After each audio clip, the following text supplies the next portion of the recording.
Yeah, what's happening? This your man Qualified. I'm here with Stud, and once again we back. What is this? Edition 4?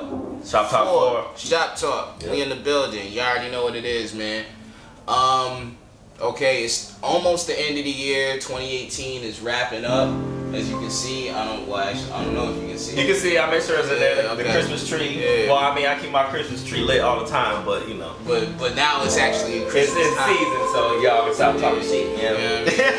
We got my man over here with the Charlie Brown special. The black Christmas tree. Hey. He did. So, 2018 is coming to an end. Let's talk a little bit about just go through the year. I guess in hip hop, some of the big things that happened. Try to condense this so that we don't take up the whole episode just talking about what happened this year. Off top, I'm just gonna say R.I.P. To some of those that we lost. There were some big losses that kind of reverberated through the hip hop scene, especially with the young cats. Just off top. Well, actually, it made a year this year, I think, with Lil Peep. Okay, yeah, Lil Peep was last year, right? Yeah, it made a year this year. But this June, we lost Triple X, XXX Tentacion. So that's something that's still that a lot of people are still feeling. A lot of people, myself included, felt like he was the next one up, man. Like he was. Drake is kind of holding things down now, and just the momentum and the connection that he had with the youth musically, it seemed like he was going to be the next one up. And this is just talking about music. There's a lot of controversy kind of surrounding the dude and his character and stuff like that. And I don't really want to get into all of that. Yeah, we're not going to talk about that on this episode. I don't really want to get into all of that. Yeah. But definitely was a fan of his music. He was an interesting personality, an interesting dude. Seemed like there was a lot going on. Seemed like he was trying to move in a positive direction when things ended. So that's something like we were at. I forget what show it was at, what show we were at, but it was a bunch of younger cats and the joint. Him and Trippie Redd Fuck Love came on and. Every single we was at the most shine show, right? Yeah. Shout out Connor Boy. Yeah. The most shine show. Yeah, but every single kid in that motherfucker sang every single word of that song, and like just it's rare to see somebody with that much impact. Like, and you see it. Like, you can see it everywhere, like, you know what I mean? Like, it's in every city, like, people fuck with him like that. So, so that was definitely something that I think just going forward, like, this cat might end up being like a hip-hop Kurt Cobain type figure, man. Yeah, that's what they already trying to, paint him as. It's already happening. It's already, so that ship's sailing. Yeah, so that's, like, going into the future when cats look back at 2018, there's always gonna have to be like a special section for that. There's a whole bunch of other stuff that we can get into, just talking about society with with what happened to him in the video that was floating around on the internet after he got shot. Like, there's a lot of stuff, but we're not gonna talk about all that. But R.I.P. To the young man, respect to his family. I think he had a young one on the way too. Yeah, kid. So shit, that shit crazy. But his girl gave birth, right? Yeah. So shit. But beyond that, man, we also lost Mac Miller. Mac Miller too, man. We was in Hilo, man. We was in Hilo. We was about to do a show. Like, we was chilling, and then I'm looking at my Twitter feed, and it was like Mac Miller died. Right, I was like, we was in Hilo. We was starting up a cipher, about to spark 2 blunts. Not Stood because he was working. And then boom, like, I got a text. It was like a couple of us. Like, I got a text. I was like, yo, Mac Miller, and then like, boom, somebody checked the phone, then boom, check TMZ, because that's the news. Yeah, that's the news. Like, and shit, like, Twitter feed was going crazy. Yeah, so both of them this year, man. So that's mad. That was like, and they were like what, like 3 months apart, or some shit too. So like, yeah, man. So with Mac too, man, that was crazy. I remember Mac when he was coming up, and shit like that. When he was when he was still with Rostam. Yeah, Rostam. Yeah, with Wiz and them. Wiz, yeah. So like that was So seeing him go down like that, like such a talented dude, somebody else who had such an impact on people. Like that was another cat. Like I mean, like I liked him early on. And then after I went through a phase where I wasn't fucking with what he was doing, but then I was like, you know what? Came back around. Yeah, I came back around, and then like I was like, okay, I'm with this wave now. So, but I wouldn't say like I was a huge. You just hit to what he had going on. Yeah, I wouldn't say I was a huge Mac Miller fan, but just looking around and seeing the impact when he passed. Like, I mean, of course, some people are gonna get caught up in just like. And like, oh, this cat passed, like, we're gonna do this, like, we gonna hype it. But like, you could tell that like his music made a genuine impact on a lot of people and people who I was cool with, like that I know personally. So I was like, okay, word, like, so it kind of made me respect him in even a higher regard. That people that I respected, like, were like that connected to like his musical catalog. I was like, I bet. I'll put more respect on your music. Right. And like, just speaking on X and Mac, like I was late to Triple X. I ain't gonna hop on that bandwagon like I was hip on him. Like I think like the first time I paid attention to him when Kodak Black put him on Rest in Peace. Yeah. That's what the song's called, right? Roll in Peace, my bad, not Rest. Yeah, Rest in Peace, but Roll in Peace was the song that I first heard Triple X on. And then that joint higher. And then Mac Miller, I always have respect for Mac because he hopped on one of my beats back in the early days, and he actually gave me credit, which my producer homies know, that's foreign, because when these fools you send them beats and they just run, he actually, I was like, oh shit. You know what I'm saying? He didn't tell me he used it, but like when you look it up, like it's in there. But anyway, what else? Memorial stuff. What? Drake and Pusha, you want to go there? I mean, I guess we can't. I thought that was an RIP, but yeah. So I guess we'll jump into other big stories that happened in 2018. There was the Drake and Pusha T beef. When was that? That was like early, March? Because that was before summer. Yeah, because Pusha was talking about Surgical Summer, so yeah. That's the only way I remember was summertime because he said Surgical Summer. Yeah, it was before summer. So like right before summer. So that was a big thing that was kind of dominating the topic of conversation. So, cause it was what's the name of the last joint on Pusha's album? I don't even remember none of the songs on Pusha's album. Like Infrared. Yeah. Infrared. So I don't remember it and just click. I don't know. Anyways, you just be talking. Yeah, I do. So Infrared. Yeah, so he gave Drake the bars on that shit, and then what was it, like the next fucking day, Duppy freestyle dropped. Yeah, that shit in the tuck. He was. I was like, oh shit, okay. But that wasn't even really direct. And it wasn't even that. Pusha. He was just like, yeah, Kanye, blah blah blah. Yeah, Pusha, you can get it too. Yeah, back to Kanye. Yeah, But then Pusha came through with that story added on. I still play that to this day. I was like, yo, that's it. I was like, yo, he got Drake the fuck out of here. I don't care what nobody says. He went too far. He went too low. Whatever. I just feel like because the generation that we grew up in, like we seen Jay-Z and Nas go back and forth. We seen 50 beef with how many people, and just the extremes they took it. Like them going back and forth was nothing, and people was just all in an outrage. I can understand, like, you bringing families into it. We seen Jay-Z and Nas do it though. I mean, yeah, but like, it's a different time period. What you saying? I mean, I don't know. Like, I guess like.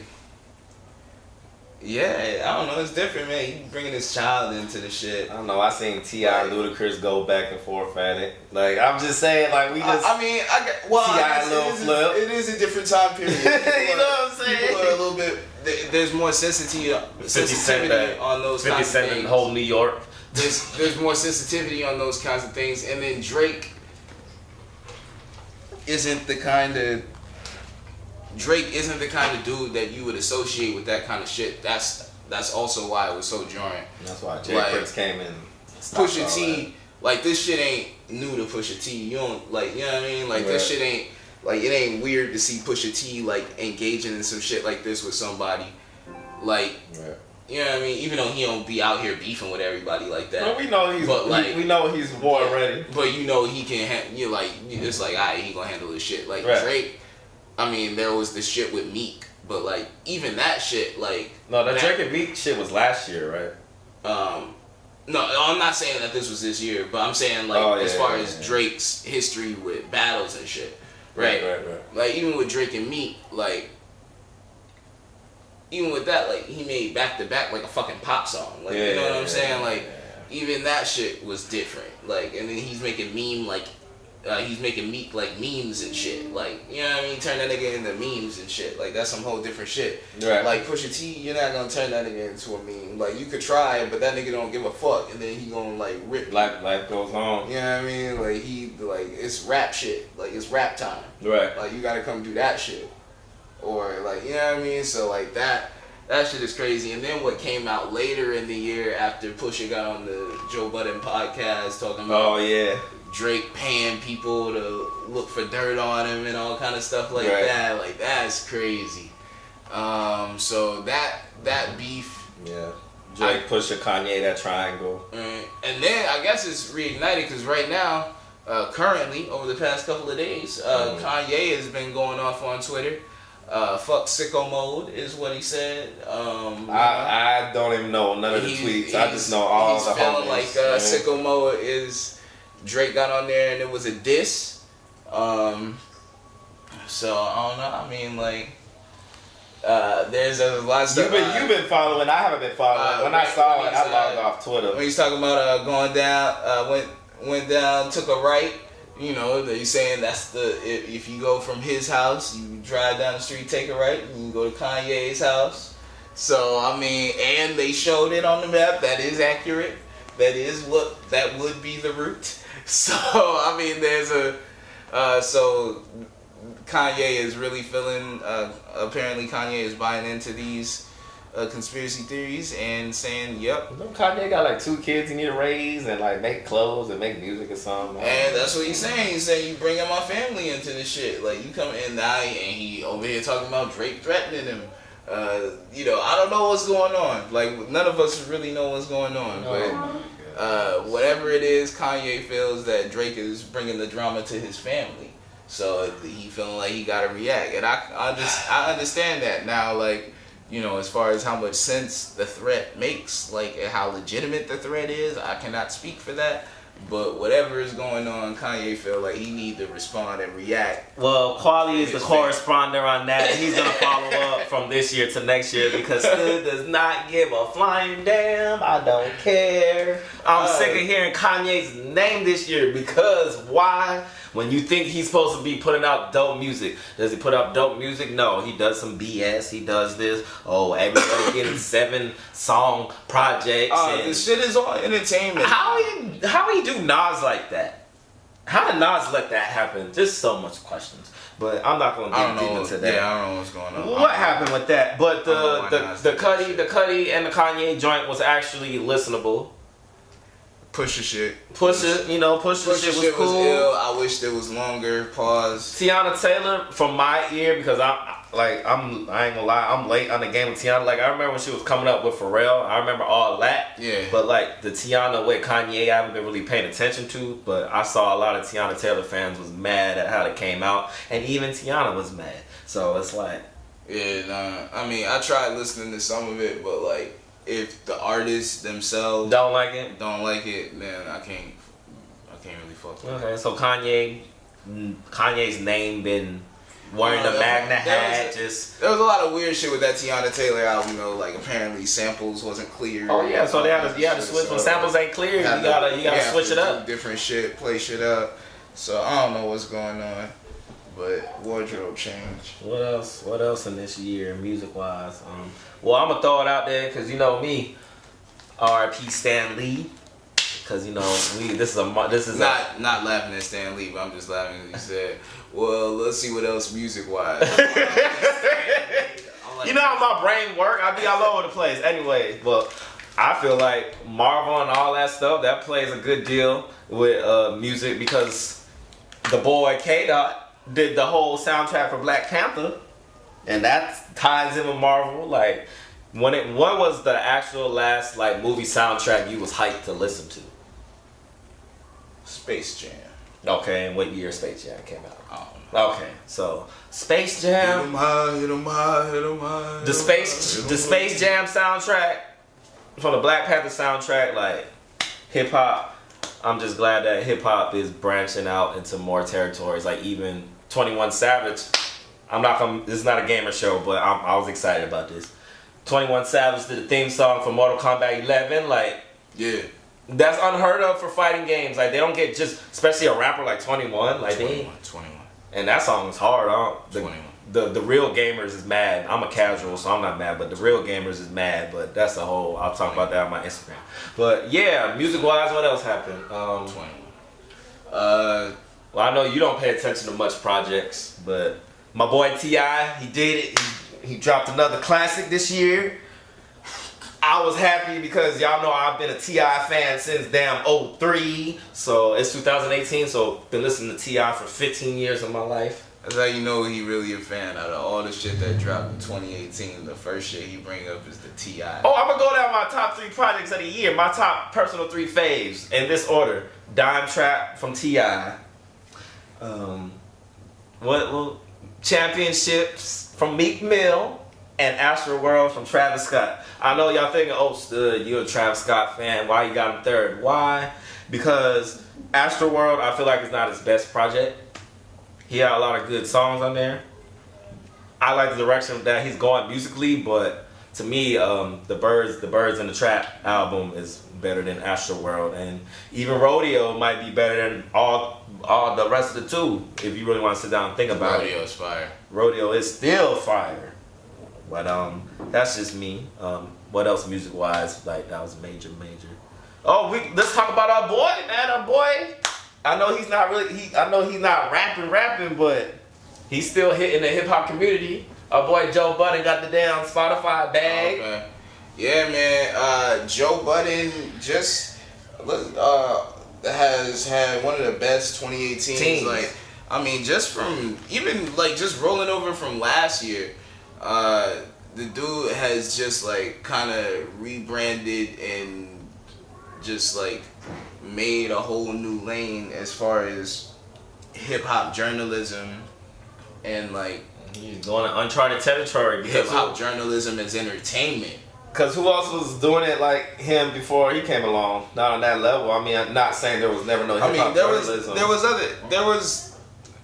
There were people who were doing like parts of what he was doing, but I can't really think of anybody who was putting the whole thing together where it's like hip hop journalism, lifestyle shit, entertainment, and even if you barbershop conversation, and even if you listen to all the way at the end, him, Rory, and Mal, they be putting on like people. They got a section called Sleepers, and they put up people and music, tying it all together. And that be helping out the people, the artists. So, I can't really think of nobody who does it like, who was doing everything all together like that. Shout out to Taxstone. Yeah. Because he was Freedom Man. He was really he was going down that path. Yeah, and the podcast game was popping. Mm-hmm. Desus and Mero been killing the game as far as podcasts and sort of that. Just where they at? They're at Vice? No, they're not at Vice no more. Where they stopped at Vice. They're getting ready to start at Showtime. Yeah, and that's major too. They just giving these major. I think it's dope that these major companies are giving like these hip hop artists bags. Like, well, not artists, but like hip hop connoisseurs and all that, like bags, because that's unheard of. That's just, and I think that's something that's happened. We've seen a lot of in the culture. Like, we've seen non-black people profit and get the chance to kind of work their way into TV just because, like, I'm a cook, but I'm a cook that likes hip hop. Now I have a TV show. But the actual people of the culture that care about the culture actually getting a bag so they can keep on doing what they do for the culture. I just think it's awesome, and I think it's a great accomplishment. Even Joe Budden, State of the Culture, he got a show on Diddy's channel. Like, that's awesome. Yeah, so it's good to see motherfuckers who's really been living in the shit and in the trenches with us. Yeah, because we gotta get people like Ebro the fuck out of here. You know what I mean? So that's Ebro gotta go. Oh man, Ebro gotta go. You know what I mean? Shit. Rosenberg too, man. Just Rosenberg, I don't even listen to him like that. Like I fuck with Rosenberg because of wrestling, but like when it comes to hip hop, let's just have him stay with wrestling. Yeah. Let's just have him work for WWE. He's really good at it. Like I mean, since I brought up his name, I'm gonna say why I'm saying what I'm saying because I don't think people are understanding what I'm trying to put down. I understand that. Just about any other regular human is not for sexual assault and all that. I understand that part. I get it. I don't even know what this case is about. I didn't do enough research. So I don't even know what he's, being charged with. All I know is there's a way, I feel like Ebro could have went about it a better way than what he did. Because Kodak came in there and he thought, Kodak's in New York. He promoted his album, so of course he's gonna go to the Breakfast Club and he's gonna go to his stops. He went to Ebro to do a stop.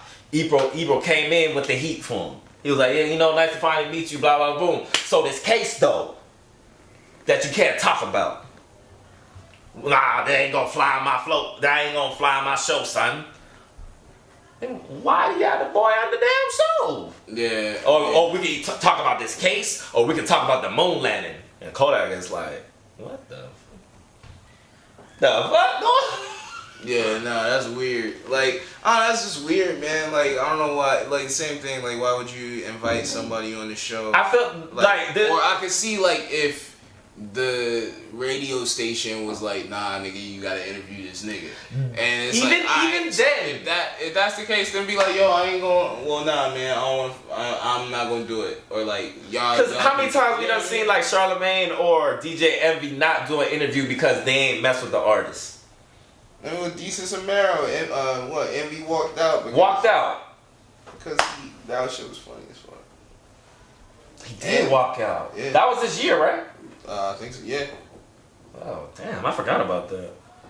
Mero offered him the fade, too. Yeah. So, Ebro, I mean, yeah. He ain't want it. Nah. I'm not going for all that. The radio station made him because he's in a position where he didn't have to do that. That shit was weird. But, like, I don't know, man. That's how people... It seems like that's the way things are moving towards. Like, you're just kind of... Like, people are kind of drawing a line in the sand, being like, either we fuck with this shit or we don't. And if you're gonna do that, then, like, cool. But my thing is, like, if that's what you want, if that's how you want to roll, like, that's fine. I don't give a fuck. Because, like, but if that's what you want to do, then you just gotta keep it a buck and do that shit all everybody. I don't see him like, having Fab on the show talking about, yo, so when you hit Emily though, like, what's up with that? Keep the same energy with everybody. You gonna do that to Kodak? You gotta Fab. I didn't even know Fab. I forgot Fab had a case, so I was on like Twitter or something, and like like articles pop up, Fab facing like 5-10 years. I'm like, damn. Nobody's talking about this. Like, you gotta press everybody. Like, but everybody mad at Kodak. What's the shit that we don't fuck with? Like, you know what I'm saying? And like, I mean, I understand. Like, and in no way am I condoning. I'm not condoning it either. I just said shit. I don't agree with the approach. Like, I don't agree what happened. He was trying to get a Birdman moment. With the way that these the Birdman shit was last year, right, or this year? Nah, that was like it felt like it was this year. Nah, man, that was like a couple years. Oh, well, it felt like it was this year because people still break it up. But anyway. He was just trying to get a Birdman moment, and that's another thing, man. A lot of these hip hop journalists and content creators, they just trying to catch a moment, so they just make these weird ass scenarios and hoping to go viral. Like Ebro knew what he was doing. He was trying to catch a moment. Speaking of going viral, man, one of the most viral cats of 2018. Oh yeah, that's a nice segue. I know where you're going. My man is fucking Treyway. Actually, you can't say that. It's Target. It's Target. my man, 6ix9ine, bro. AKA now he's Daniel Hernandez. Like, damn, bro. How long we gonna spend on talking about 6ix9ine? I mean, we can spend it all day. We can keep it short. I'm not going because we could have a whole episode about. We could. Nah, man. Just and then we're gonna use this to kind of segue into the next joint. Okay. 6ix9ine, I think he's proved that he's capable of making hits. Like I think he's not a one-hit wonder. Like I think he has something that can keep working, and he has something to him. Like it works. Like that's why he draws the numbers that he does on Instagram and like with everything that he does, because there's just something about the dude. Pause. Like his personality, like just like the charisma. Like when it comes to pro wrestling, like there's certain cats who it's like, yo, he just has it. He can get over. Right. And getting over means like you can be a big deal with the audience. Like they'll latch on to you. Like Stone Cold. Right. When Stone Cold came out, when that shit hit, like motherfuckers felt that shit in their soul. Right. You know what I'm saying? And it's like that same kind of shit with 6ix9ine. Like people really fuck with that dude, or they just really hate him. It's either or they really hate him, or it's like, oh man, his shit is really funny to look at. Like, you know what I mean? Whatever it is, he was trolling everybody. Yeah, people was just like, you know what? Yeah. Like at first I hated him for a little. I was like, man, fuck this nigga. But like some of the songs was lit. I was like, songs is kind of lit though, but fuck this nigga.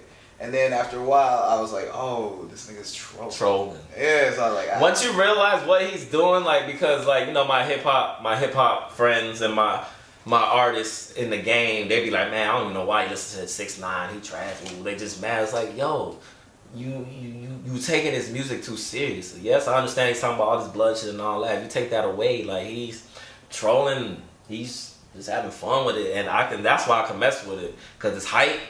I'll be listening to that stuff I'll be listening to his music going to work. I'll be ready. I'm like, all right, yeah, I'm in there. Like, you know, it does what it does for me. Man, so, and then I guess this is kind of segueing into, I guess that's our wrap on 2018. But is that kind of segue into... Before we segue, anything else in 2018 music-wise you want to touch on just a little bit? Man, it's the rise of the youth. A lot of young cats come up. come up. Namir was had a big year. Looks like he's set for a big 2019. Just a bunch of young cats, man. Say what you want to say, but Blueface, baby. And that 2019. Drake said the feature is secured already at Quavo. I guess another thing with 2018, just kind of the rise of Bad Baby came up in 2018, and like she went from being a meme to being a rapper who actually charted. And Cardi had an awesome year. Went on tour. Cardi B killed shit. Whole year. So like I think that's gonna set up a big 2019 for just women, period, in hip hop. Meek Mill. I give Meek Mill the comeback award. Meek Mill of the year is real shit. Like, cause I mean, like he was still locked up early in the beginning of 2018. Philadelphia Eagles won the first Super Bowl. I know you don't fuck with sports, but the Super Bowl is a really big deal. I know what the Super Bowl is. So it really is. So the Philadelphia Eagles adopted their song, the Dreams and Nightmares. Dreams and Nightmares. And so like they playing that before the Super Bowl. So like on the national stage, why they won. Everybody watching TV. And everybody turning up to like. That's why they won. That's the energy. It is. That's why they won. No, that's what I was telling people, bro. Like, so cause I was like, in the playoffs, they played the song before the game, and I was like, yo, this is some shit. And like, looking back in hip hop, this is going this is gonna be a moment in hip hop, like this moment right here. Top. Like, so like, you know what I'm saying? Like, so that was. Like being a sports fan and being a hip hop fan and being a Meek fan and seeing that moment, like I'm not even an Eagles fan, but I was like, all right, let's go. My team out the playoffs, let's go. Like, you know what I mean? I was rolling. And then when Meek got out, and they brought him to the Sixers game to ring the bell. I'm not a Sixers fan. I am a Rockets fan. Go ahead, show off your jersey. But you see what we working with. This the throwback. This the Yao Ming Hall of Famer. Y'all already know what it is. But like I'm a Rockets fan. But for that moment in time when he was ringing that bell, the 76ers were my second favorite team. I feel it. So the last to get the major respect, and they've been dominating how many years? Yeah. At least a good 10, 15 maybe. Yeah. If you want to be real about it. About 20 years. 20? Yeah, like 98? Like, yeah, man. Okay. Taking over, like 98, and then taking over from the 99 to the 2000, like, you know what I'm saying? So almost 20 years. Well, 2000, 2018, yep. So you got to fight for that. And we all talk about it. Like, Hawaii lacks a structure. Like, Hawaii don't have what the West Coast have. Hawaii don't have what down South got. Hawaii don't got what the East Coast got. It's just a bunch of people out here doing a bunch of stuff, which is fine. It's fine and dandy, but we all talk about we all gotta come together and kumbaya. Nah. It would help. We just need more players to do different positions because we talk about it all the time. People always want to be in front of the camera, fools. They want to be the rapper. At the end of the day, man, like what it really takes is, as far as the whole coming together, like we ain't all gotta be friends, but like cats who are legitimately dope, just start supporting it. Like if you fuck with Hawaii, if you fuck with Hawaii hip hop, if you want to see things happen, then support the people who are dope and who are putting in the work and doing shit. Support by, buying music, streaming songs, sharing music. Be a fan. Like be a fan. It's totally okay to be a fan. Like share people's music. Let more people know. Put people on the shit. That's one of the easiest and biggest things that people can do. You know what I'm saying? And like if you are an artist, this is the point because like we'll keep it a buck. Like there's no Hawaii doesn't have like a Swisher House right now. Like there's no local record label that's churning out hit records. Because Atlanta got QC and QC 300. You know what I mean? There's no local record label that's gonna find you and pick you up and sign you right now. Put the bag behind you. So like everybody has to grind right now and put the best product that you can put out there, because people gonna talk shit. People gonna don't go into it expecting people to support you. Mm-hmm. Go into it trying to win people over. You know what I mean? But not even like that. Not even trying to win people over. Just go into it. I know what you're trying to say, but I want to say them. Yeah, not even trying to win people over. Just go into it making the best shit that you can make, best quality, and everything that you can do. Just make it as top notch as possible, and put your best foot forward and do that. And then after that, you got to put in the work. You got to put in the groundwork. You got to be your promo team. You got to be your street team. That's why I was just about to go with it. Well, I'll let you go. You know what I mean? Just posting it on your IG and your Twitter and having your friends repost it, that's great. That's a good start. But you got to do other stuff, man. Hit up, if you want to get on publications and shit like that, start hitting these people up. Mm-hmm. Put your own press kit together. If you don't have a manager, this is what I did when my first 2 albums that I put on iTunes to try to get reviews, and it worked. This is back when blogs were still like a thing. Mm. So I found me a list of blogs, found their contacts, and just started emailing everybody, sending them my own little blurb, little press kit, information about myself, information about the project, and stuff that they didn't have to download, but links they could click and go straight to it and just listen and see for themselves. And I got a whole lot of responses back. Then some people was like, you gonna have to give us the bag.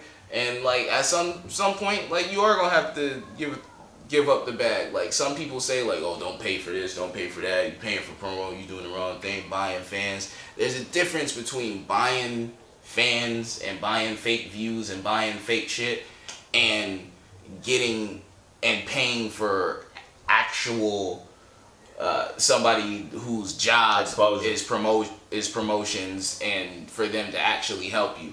And a lot of times that buying fake fans and getting the actual help that you need there's gonna be a bigger price difference, because buying fake fans is mad easy. That's why a whole lot of these niggas do it. Yep. But paying for the shit that you actually need, that might cost a little bit more because it's actual work that people have to do. It even goes back to what you were saying, like that's a lot of other shit though. Google is a great tool, man. Like facts. A lot of these publications there's somebody's email out there. Like, just send it to them. Like, the editors, just somebody, because you never know how many stories we done heard. Like, people just send in stuff and somebody clicked on it and then they told somebody about it, and it's a process. You just never know who's listening, watching your stuff.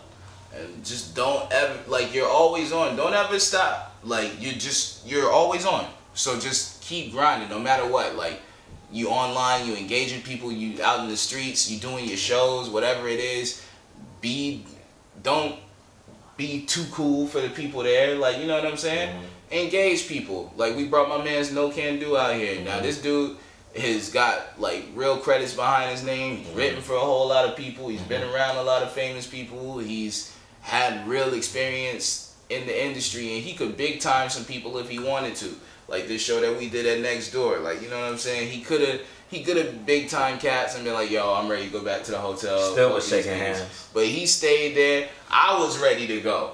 And just I'm always ready to go. Like, where y'all ain't talking about nothing important? Like, you know what I'm saying? I was ready to go. And he's still out here chopping it up, talking with people, touching the people. So, like, that shit, like, all of that grassroots shit, like, it might not look cool. It might not, like, you know, make for a cool picture on your IG and shit like that. But, like, don't underestimate that shit. Like, because those connections that you make with people like those are the people who come back to shows. Yeah. Those are the people that remember follow up with you. Those are the people that tell their friends, yo, this is the dopest rapper. This is my friend, even if they only halfway know you.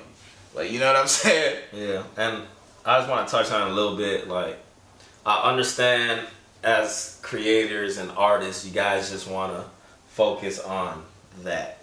I get it. I understand it. But there's a couple artists that I know, or, you know personally and ran into, like, they kind of shocked me. Like, I'm going to throw a name out there. Myrene. Yeah. Homie makes all his own beats, and I think he records himself too. Don't quote me. I'm not 100% sure. But there's artists that do... Oh, no, that's... Paradigm, right? Yeah. Myrene and Paradigm, they make their own beats and record themselves and do all that, right? Yeah. And I feel like the standard is up, because a lot of these youngins, even these SoundCloud rappers, they making their own beats. Mm-hmm. Rapping over them, you know what I'm saying? Like, I feel like that's a part of artist development, because, I mean, back in the day, you could just rap and just worry about that. You know what I'm saying? And someone's going to pick you up and give you everything else that you need. But a lot of these labels, except for Rock Nation, who's really developing artists? TDE. Yeah, TDE. TDE on the west, Rock Nation on the east, okay. But most people that got the bag, they just want to help boost you, so they just want to take whatever you got going, bet you just need X amount to take it to the next level, bet. Yeah, no, that's what most of these labels are trying to do. They ain't looking to help you. They looking for you to already have your own wave. Your own team, and just your own shop set up. So and I feel like artists need to focus on that too. Like, get your team together. Like, if you're not gonna record yourself and make your own beats, like, you gotta work on that too. Like, and so if that's the case, then develop yourself. Get all your shit together, and then fuck these other niggas. When they come to you, make them give you the bag for real. Or be like, fuck y'all, I'm getting to the bag myself. Like, Tech Nine don't need them niggas. Like, and there's a lot of examples. I think I said this a bunch of times, but I'll just keep it light. Like, I feel like there's a bunch of people in the field that don't understand the field. Like, for example, like, when I was heavy in the music field, like I was looking at certain producers, like yo, like I watched how Pharrell came up and did that, and Dre and how they did that. Like cool, okay, I'm gonna take bits and pieces from that and apply it to myself. When I was in the fashion game heavy, like I was like researching the different types of fabrics. Like fools just be printing shirts and don't know what they be doing. You know what I'm saying? Like just research how the shit gets made and like how to make a brand pop. Like the dude that started Fubu, he said he took $20 and never looked back. You know what I'm saying? Like even with this media stuff, like I really look up to Joe Budden and Sway is a good interviewer. There's a couple people that I look, I'm like, okay. Yeah. Cause I'm in the field, like you gotta know the field that you're in to succeed. Like I feel that's another major part of development is you gotta just research. Do your research, real shit. Don't expect someone to always come down and be like, yo, I'm gonna help develop you, because that's not always the case. Yeah. Just like with Factory, like me and Quali, we doing this stuff and we developing ourselves. Right. And then now since we're developing ourselves, other people knocking at the door like, yo, we see what you got going on. Don't ever just. We want to help boost what you got going on. Don't expect help and shit like that. People are gonna be most motivated to help somebody who already is moving, who already has something going on. Like, you can have all these good ideas, but if you ain't doing nothing, like, we don't know. Like, you know what I'm saying? Some people are like, yeah, alright. But like, if you have if you're doing shit and you're moving and you're making things happen, and then people come talk to you and you have good ideas for bigger stuff, then that people already seeing the results that you have. It's like biblical shit, man. Yeah. You already, like, you know what I mean? It's like in the Bible when they said they gave a man one talent, they gave him like the 2 talents, and then he came back and he doubled that shit. They was like, I bet. They like that shit. So like, now that you double that shit, here's some more shit. Go do some more with that. And that's how it works. Like, that's just real life. You go out there and you make it happen. You put in the work. You learn the craft and you do the work. Then that's when somebody is going to want to fuck with you and put more with you. They don't want to, like, it's not, like, sad as it is to say, it's not based on talent alone. Like, you can be talented as fuck and just still sitting at home. You can be talented as fuck and have to be a garbage man, my nigga. Yeah. So, I mean, that's that. And I guess on that note, happy holidays from Factory. Happy holidays from Factory. All that cool stuff. Probably throwing some Christmas music. I don't know. But yeah. And today, speaking of hard work, I'm gonna make it short. Like, well, we started Factory back in June of this year, so 6 months grinding. And I was looking at our YouTube page, and we hit 60 subscribers today. I know a lot of folks be like, 60, that's it, but y'all gotta remember, like, we started from the ground, nothing. Recording on the iPhone. Recording on the Recording on the iPhone. Fools used to talk mad shit to me like, yo, you need to get a camera. No light. Video all fucked up. Interviews at night. Interviews with wind in it. I mean, we still do sometimes, but I got a mic on my cam now, so relax. You know what I'm saying? But we out here. That was our grind. That was our money. We did. What's up? Oh no, keep going. That was our grind. That was our money. Like, you know me, I'm a big fan of just speaking on my personal experiences, because I feel like that's all I really can speak from. I can't speak from another man's point of view, but just the 6 months experience with Factory, like, it's been a lot of ups and downs already in 6 months, and it was cool to like wake up and see like just the natural growth of the YouTube page, the views going up every day, new subscribers every day. Like, that's dope, because y'all know me, I push link in bio posts and how many hands we done shook. We flew to Hilo, shook some hands, like Hilo a couple times this year. Huh? No, I don't think I went to Hilo like 3 times. Yeah, you was shaking hands at Hilo. Like, how many shows we done popped up there? Shout out to all my folks in Hilo, bruh. Yeah, we gotta come back out there and mess with y'all again. But I'm trying to see what's good in Kauai. What's good? Kauai, what's up? Maui, what's up? What's poppin'? You know what I mean? Who the plug? What's up? One more thing before we wrap it up and get out of here, man. 2018 can't be complete. We finally got the Cardi Oh, the Carter 5. You could have said that earlier, man. Yeah, but I just now thought about it with the lighter flicks. We got the Carter 5, man. Lil Wayne, man. Finally, Weezy's back, man. The best alive. And on that note, I used to hate Wayne. Now I'm a huge Wayne fan. you gonna wrap this shit up? You did. Alright, man. You already know what it is. Whatever the fuck we say. Factory. Fucking ShopTalk, bitch. We out.